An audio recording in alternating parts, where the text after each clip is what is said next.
प्यारे बच्चों नमस्कार। और आज के पाठ्यक्रम में चलते हैं रजनी का कुछ अंश।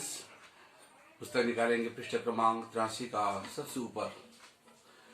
लीला, अपराधी की तरह सफाई देते हुए तुझे अंग्रेजी को लेकर थोड़ी परेशानी थी, सो अंग्रेजी में ट्यूशन करवा दी। अब दो विषय की ट्यूशन, फिर लंबी चौड़ी फीस। बेटे, आर्थिक मजबूरी भी वो चीज है। आर्थिक मजबूरी की बात वह शब्दों से नहीं, चेहरे से व्यक्त की जाती है। जो भरा नहीं है भावों से, जिसमें बहती रसधार नहीं, वह हृदय नहीं है, पत्थर है जिसमें स्वदेश का प्यार नहीं। पर वह तो अंधेर ही हुआ कि सारा पेपर ठीक हो फिर भी नंबर काट लो। रजनी की भौहें में एकाएक बल पड़ जाते हैं। वह रोते हुए अमित को खींचकर अपने पास हटा लेती है। रो मत, उसके आंसू पूछते हुए। अमित रोएगा नहीं समझे, अमित रोएगा नहीं समझे। मैं जो पूछती हूँ उसका जवाब देना बस। कुछ देर रुक कर, तुझे अच्छी तरह याद है कि तूने पेपर पूरा ठीक किया था। अमित स्वीकृति में सिर हिलाता है। पापा के पास दोबारा पेपर करने से पहले या दोस्तों से उन सवालों के जवाब तो नहीं देख लिए थे? अमित, नहीं, जो के त्यों आकर दिए थे। हमको आते थे वो सारे सवाल। रजी, मैथ्स के सर कौन है? अमित, मिस्टर पाठक। कौन है? मिस्टर पाठक। रजनी, कितने लड़के ट्यूशन लेते हैं उनसे? अमित, 22। साल के शुरू में ही 8 लेते थे, फिर पहले टर्मिनल के बाद से 15 हो गए, और हाफ ईयरली के बाद 7 लड़कों ने और शुरू कर दिया। मुझसे तभी से कह रहे थे, लीला हाफ ईयरली में तो इसकी नंबर 96 थे, 96 नंबर आए थे, और इसी ने बताया था कि क्लास में सबसे ज्यादा इन्हीं का नंबर है। ठीक। रजनी उसके बाद कहते थे कि ट्यूशन लो, उसके बाद भी कहते थे कि ट्यूशन लो। अमित, हाँ, कॉपी लौटाते हुए कहा था, तुमने अच्छा किया, पर यह तो हाफ ईयरली है, बहुत आसान पेपर होता है इसका तो। अब अगर ईयरली में पूरे नंबर लेने हैं तो ट्यूशन लेना शुरू कर दो, वरना रह जाओगी। 7 लड़कों ने तो शुरू कर दिए, क्या ट्यूशन लेना शुरू कर दिए, पर मैंने ट्यूशन नहीं ली। इसी कारण क्या किया गया, इसका नंबर काट दिए। जब मम्मी पापा से कहा तो हमेशा बस एक ही जवाब। मम्मी की आवाज नकल उतारते कहते, मैं में तू ऐसे ही बहुत अच्छा है, क्या करेगा ट्यूशन लेकर? देख लिया, 6 पोजीशन आई है मेरी, 6वां पोजीशन। जो पहला दूसरा आना चाहिए था 6वां है, जो आज तक कभी नहीं आई थी। अमित की आंखों से फिर आंसू टपक रहे हैं, गार्डन गाते फिर आंसू। जानते नहीं, रोने वाले बच्चे रजनी आंटी को पसंद नहीं। मम्मी ने बिल्कुल ठीक ही कहा था और ठीक ही किया। जिस विषय में तुम वैसे ही अच्छे ठीक ही हो, जिस विषय में तुम वैसे ही बहुत अच्छे हो, उसमें क्यों लोगे ट्यूशन? ट्यूशन तो कमजोर बच्चे लेते हैं।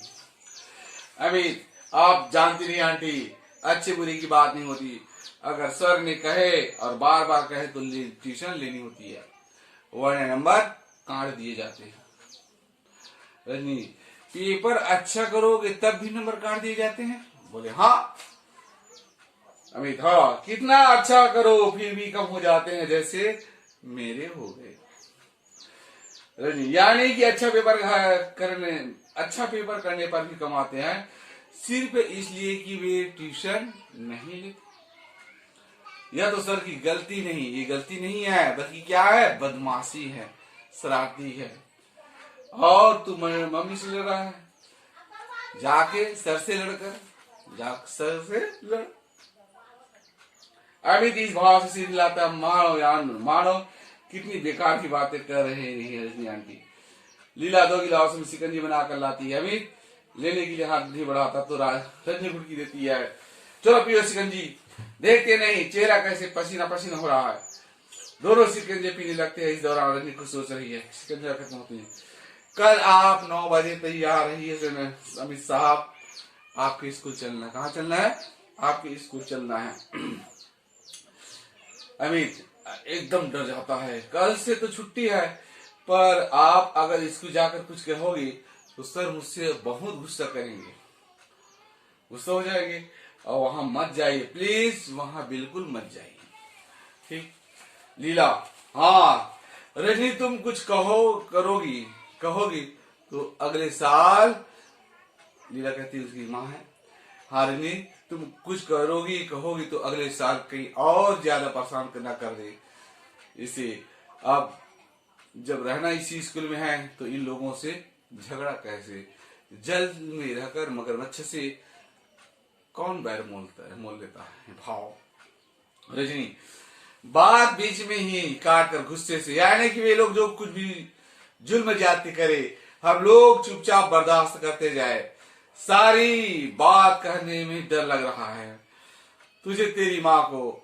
अरे जब बच्चे ने सारा पेपर ठीक किया तो कॉपी देखने की मांग तो कर ही सकते हैं, पता तो लगे आखिर किस बात के नंबर काटे। अभी झुंझलाकर बता दो दिया आंटी, और आप भी ना तमाशा भी करते हो।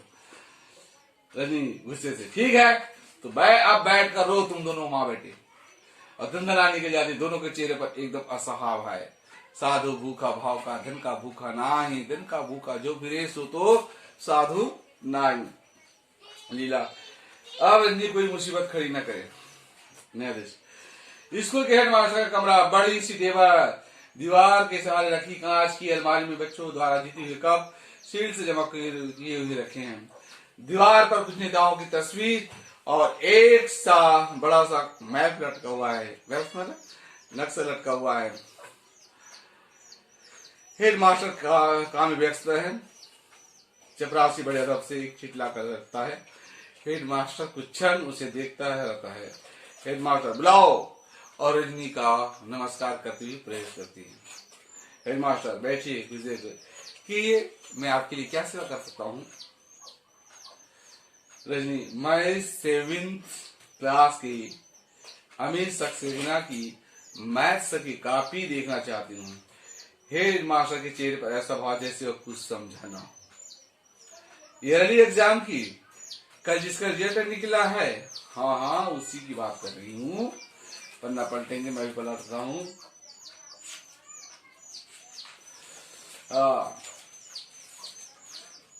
Headmaster, sorry madam, early exam की कॉपियां तो हम लोग नहीं दिखाते हैं। रजनी, जानती हूँ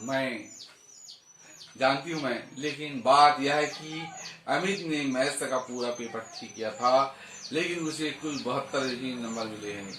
कॉपी सिर्फ देखकर मैं जानना चाहती हूँ कि अमित को अपने बारे में कुछ गलत फहमी हो गई थी या एक एक शब्द पर जोर देकर गलती एग्जामिनर की है।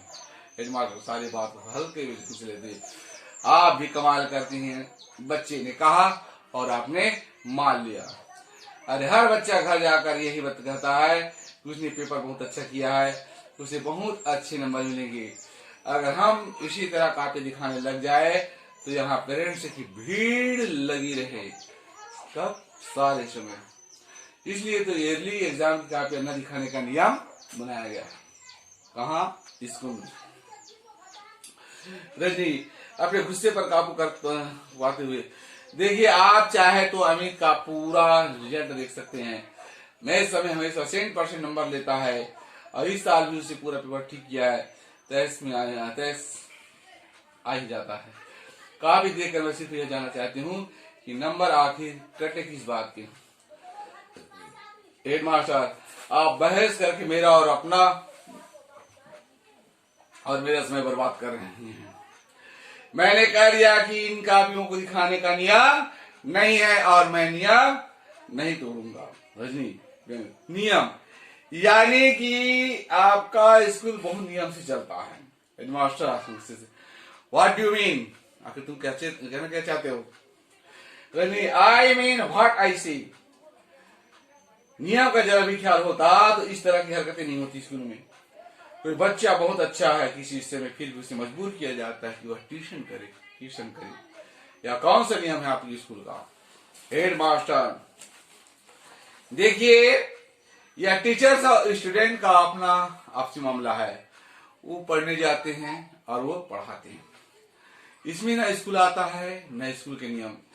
इस बारे में हम क्या कर सकते हैं? इस बारे में हम क्या कर सकते हैं? रजनी, कुछ नहीं कर सकते आप। तो मेहरबानी करके कुर्सी छोड़ दीजिए, क्योंकि यहाँ पर कुछ कर सकने वाला आदमी चाहिए जो ट्यूशन के नाम पर चलने वाली धांधलिया को रोक सके, मासूम और बेगुनाह बच्चों को ऐसे टीचर से शिकंजों से बचा जा सके जो ट्यूशन न लेने पर बच्चों के नंबर काट लेते हैं।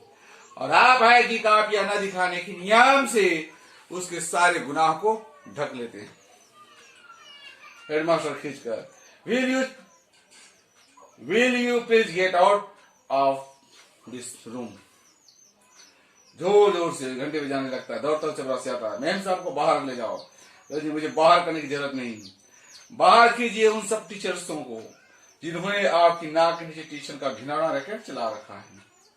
पर आप कुछ कर सकते नहीं, इसलिए अब मुझे ही करना होगा और मैं करूंगी। देखिए आप, हम तमाशे निकल जाती है।